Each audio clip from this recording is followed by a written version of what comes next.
Let's go back to the year 1862 for a few moments.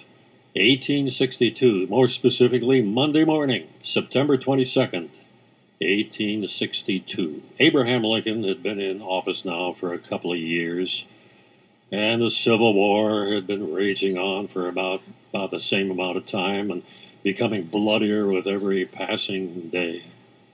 Well, Lincoln on this morning sent out word to all members of his cabinet he wanted to see them for a very special meeting that day, 12 o'clock noon sharp. 12 o'clock noon at his office.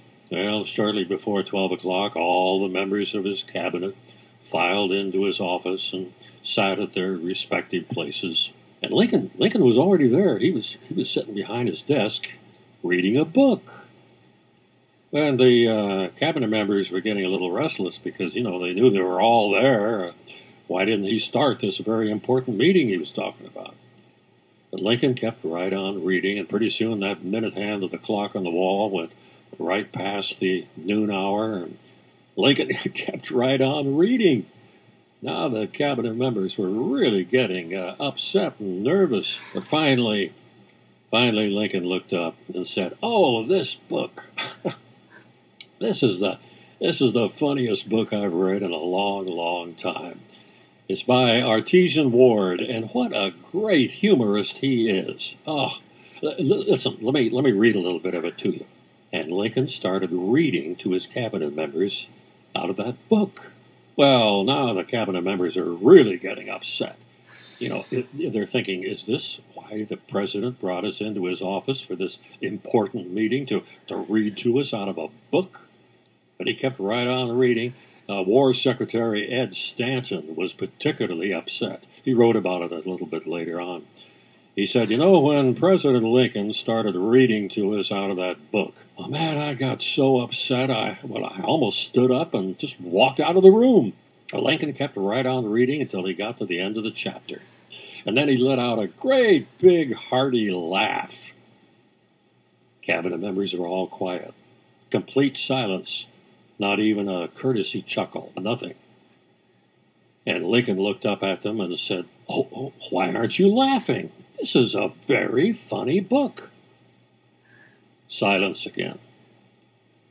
Then Lincoln said, considering the stress I've been under in the last few months, if I didn't have a real good laugh once in a while, I think I would die. And very frankly, I think you folks could use some of that same medicine. Well, with that, he reached over to his hat. That big, tall, black hat of his was sitting on the corner of his desk upside down.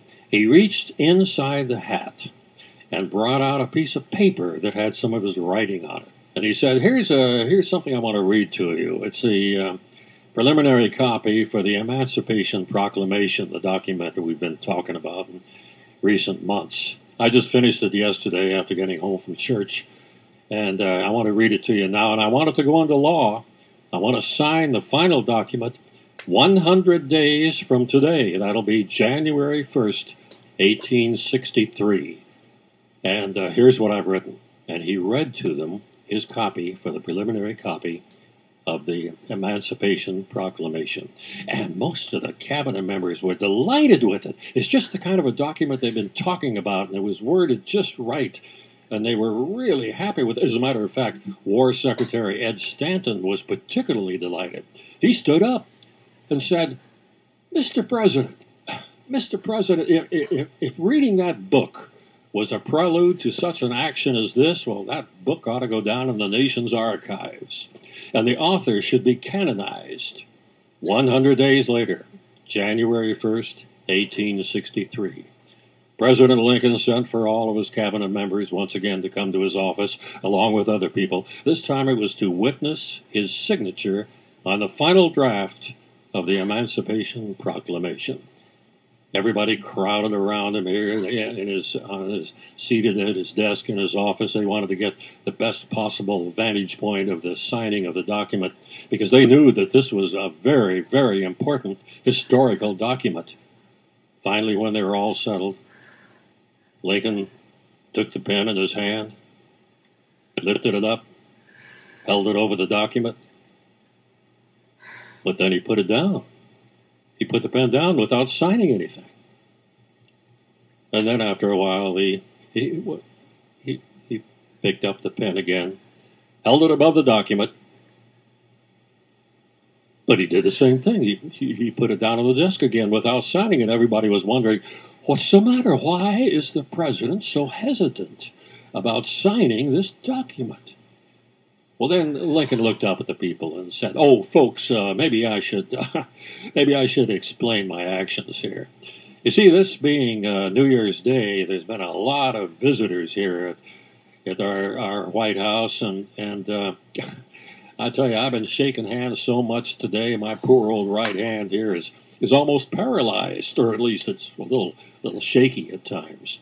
Now, if I sign this document with any shakiness showing in that signature, well, people for many years to come are going to be looking at this document, and when they get down to the end of it and look at my signature and they see a little bit of shakiness in my signature, they're going to say, aha, the president was hesitant when he signed this document. Well, I'm not hesitant about signing it.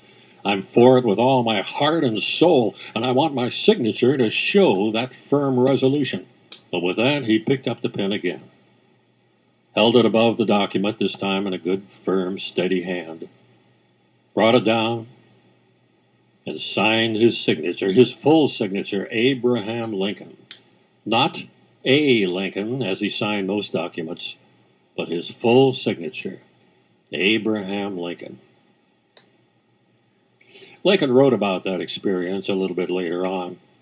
He said, signing that document, the Emancipation Proclamation, was probably the most important action of my entire administration, maybe the most important action of the entire century. If I'm ever known for anything special in future years, it will probably be the signing of this document, the Emancipation Proclamation. It's truly a momentous thing to be part of an action that would set free and give liberty to an entire race. Well, if Lincoln could have only known that on the year when the world would be celebrating the 200th anniversary of his birth, an African American would be inaugurated as President of the United States. And he and his wife and family would be living in the White House. Amazing. And there's some interesting similarities between these two men, these two presidents, Abraham Lincoln and Barack Obama.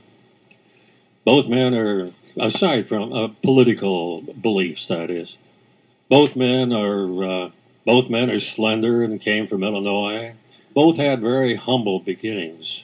Both have a rather easygoing demeanor with a real good sense of humor. Both wrote their own speeches, or at least had very tight control of the writing of those speeches. Both men encountered exceptional challenges when they first took office as president. Abraham Lincoln had that Civil War to deal with. Obama had a very serious recession on his hands, plus a couple of wars. And both men were not at all hesitant about appointing previous adversaries to their cabinets and in other positions of leadership. Two men, two presidents, with some interesting similarities.